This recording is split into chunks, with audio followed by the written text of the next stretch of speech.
اعوذ باللہ من الشیطان الرجیم بسم اللہ الرحمن الرحیم۔ ناظرین و سامعین السلام علیکم، امید ہے آپ خیریت سے ہوں گے۔ ناظرین، جب امام مہدی علیہ السلام کا ظہور ہوگا تو ان کی فوج جو اسلحہ استعمال کرے گی اس کی تفصیل ہم آپ کو آج کی ویڈیو میں بتائیں گے۔ تو آئیے چلتے ہیں اور دیکھتے ہیں کہ امام مہدی علیہ السلام اور ان کی فوج کے زیر تصرف جو اسلحہ ہے وہ کس قسم کا ہے۔ ناظرین، امام مہدی علیہ السلام جو اسلحہ استعمال کریں گے وہ دیگر اسلحوں سے بنیادی طور پر بالکل مختلف ہوگا۔ روایت میں لفظ سیف کا استعمال شاید اسلحہ سے مراد نہ ہو، بلکہ یہ مراد ہو کہ کوئی ایسی خاص تلوار یا ایسا خاص اسلحہ ہے جو دیگر اسلحوں سے مختلف اور جدا ہے، اس لیے کہ امام کا اسلحہ اس طرح ہے جس کے استعمال سے کوفہ کی دیوار گر پڑے گی اور دھوئیں میں تبدیل ہو جائے گی، اور دشمن ایک وار میں پانی میں نمک کی طرح پگھل جائے گا اور اس سے دل دہل جائیں گے۔ غیبت نعمانی صفحہ 244، بہار الانوار جلد 52 صفحہ 369 اور اثبات الہدا جلد 3 صفحہ 542 کی روایت کے مطابق حضرت کے سپاہیوں کا اسلحہ آہنی ہے، لیکن ایسا ہے کہ اگر پہاڑ پر گرے تو پہاڑ دو ٹکڑے ہو جائے۔ شاید دشمن بھی آتشی اسلحہ استعمال کرے گا، اس لیے کہ روایات کے مطابق امام وہ لباس پہنیں گے جو گرمی سے محفوظ ہوگا، اور یہ وہی لباس ہے جو جبرائیل علیہ السلام آسمان سے حضرت ابراہیم علیہ السلام کے لیے آتش نمرود سے نجات کے لیے لائے تھے۔ وہی لباس حضرت بقیت اللہ عجل اللہ تعالی فرجہ الشریف کے اختیار میں ہے۔ اگر ایسا نہ ہوتا، یعنی ترقی یافتہ اسلحہ دشمن کے پاس نہ ہوتا، تو پھر اس لباس کی ضرورت نہ ہوتی۔ یہاں پر اس سلسلے میں دو نظریات پیدا ہوتے ہیں، ایک یہ کہ وہ لباس کوئی معجزاتی لباس ہے، اور دوسرا یہ کہ وہ لباس جدید ٹیکنالوجی کے استعمال سے بنایا گیا کوئی لباس ہے جس پر کسی قسم کی آگ یا دیگر اسلحے کے اثرات مرتب نہ ہوں۔ جس طرح آج ہم دیکھتے ہیں کہ گولیوں سے محفوظ رہنے کے لیے بلٹ پروف جیکٹس استعمال کی جاتی ہیں، تو ہو سکتا ہے کہ امام علیہ السلام کے ظہور تک کوئی ایسا لباس ایجاد ہو جائے جس پر ایٹمی اثرات بھی کارگر نہ ہوتے ہوں۔ حضرت امام جعفر صادق علیہ السلام فرماتے ہیں کہ جب ہمارے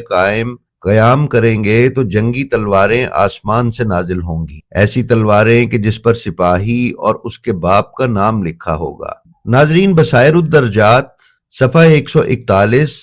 اثبات الہدا جلد 3 صفحہ 523 پر حضرت امام جعفر صادق علیہ السلام سے ہی مروی ہے کہ حضرت مہدی علیہ السلام کے ساتھی آہنی تلواریں رکھتے ہیں، لیکن اس کی جنس لوہے کے علاوہ ہے، یعنی وہ کسی ایسی دھات سے بنی ہوئی ہیں جو لوہے سے کہیں برتر اور بہتر ہے، اور اگر ان میں سے کوئی ایک کسی پہاڑ پر وار کر دے تو پہاڑ دو ٹکڑے ہو جائے گا۔ حضرت مہدی علیہ السلام ایسے سپاہیوں اور اسلحوں کے ساتھ ہند، دیلم، کرد، روم، بربر، فارس، جابلقہ اور جابلسا کے درمیان جنگ کے لیے جائیں گے۔ نیز حضرت مہدی علیہ السلام کی فوج کے پاس ایسے دفاعی وسائل ہوں گے کہ دشمن بے بس ہوگا۔ امام جعفر صادق علیہ السلام اس سلسلے میں فرماتے ہیں کہ اگر حضرت مہدی علیہ السلام کے انصاران اور سپاہی جو شرق و غرب میں پھیلے اور قبضہ جمائے ہوئے ہوں گے سامنے آئیں گے تو آن کی آن میں دشمنوں کو کاٹ کر فنا کر دیں گے،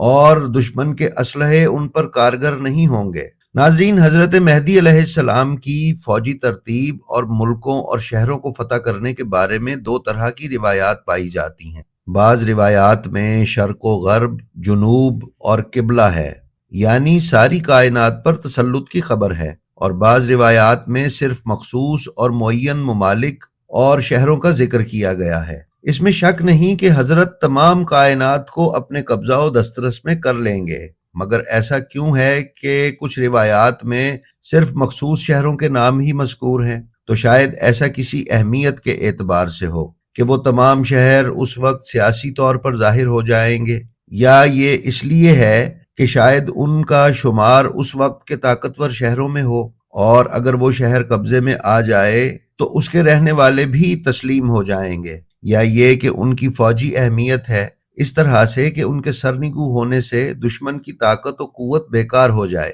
اور حضرت کی فوج کی راہ ہموار ہو جائے گی۔ ناظرین، آغاز قیام کے لحاظ سے شہر مکہ کا انتخاب، پھر اس کے بعد عراق میں کوفہ کو سیاسی مرکز بنانا اور حکومت کی فوجی تحریک شام کی جانب سے شروع ہونا، پھر بیت المقدس کو فتح کرنا، شاید اس بات کی تائید ہو کہ آج تینوں سرزمینوں کی سیاسی، مذہبی اور فوجی سرگرمی کسی پر پوشیدہ نہیں ہے، اور اس وقت یہ تینوں سرزمینیں جنگ و جدل اور سیاسیات کا مرکز ہیں۔ ابن حماد نے کتاب فتن میں صفحہ 116 پر بیان کیا گیا ہے کہ حضرت امیر المومنین علیہ السلام حضرت مہدی علیہ السلام کی ملک شام کی جانب روانگی کے بارے میں فرماتے ہیں کہ حضرت مہدی کے حکم سے لشکر کے حمل و نقل کے اسباب فراہم کیے جائیں گے، اس کے بعد 400 کشتیاں بنائی جائیں گی اور ساحل عکا کے کنارے لنگر انداز ہوں گی۔ دوسری طرف سے ملک روم والے 100 سلیبوں کے ہمراہ کہ ہر سلیب کے نیچے 10,000 سپاہی ہوں گے باہر آئیں گے اور نیزوں اور اسلحوں سے پہل کریں گے۔ حضرت اپنے سپاہیوں کے ساتھ وہاں پہنچیں گے اور انہیں اتنا قتل کریں گے کہ فرات کا پانی بدل جائے گا اور ساحل ان کے جسم کی بو سے متعفن ہو جائے گا۔ اس خبر کو سنتے ہی ملک روم میں باقی رہ گئے افراد انطاکیہ فرار کر جائیں گے۔ بہار الانوار جلد 52 صفحہ 365 پر امام جعفر صادق علیہ السلام سے روایت ہے کہ جب حضرت قیام کریں گے تو ایک لشکر قسطنطنیہ یعنی استنبول بھیجیں گے، اور جب وہ لوگ خلیج تک پہنچیں گے تو اپنے پاؤں پر ایک ایسا جملہ لکھیں گے جس پر سے وہ پانی سے گزر جائیں گے۔ کتاب فردوس الاخبار جلد 3 صفحہ 83 کے مطابق رسول خدا فرماتے ہیں کہ اگر دنیا کی مدت کا ایک دن بھی باقی بچے گا تو خداوند عالم میری اطرت سے ایک ایسے شخص کو مبعوث کرے گا جو میرا ہم نام ہوگا اور اس کی پیشانی چمکتی ہوگی، اور وہ قسطنطنیہ اور جبل دیلم کو فتح کرے گا۔ ناظرین، امام محمد باقر علیہ السلام فرماتے ہیں کہ جب حضرت قیام کریں گے تو قسطنطنیہ، چین اور دیلم کے پہاڑ فتح کر کے 7 سال تک فرما روائی کریں گے۔ عربی لغت المنجد کے مطابق سین یعنی چائنا مشرقی ایشیا کو کہتے ہیں، نیز سابق سوویت یونین، ہند، نیپال، برما،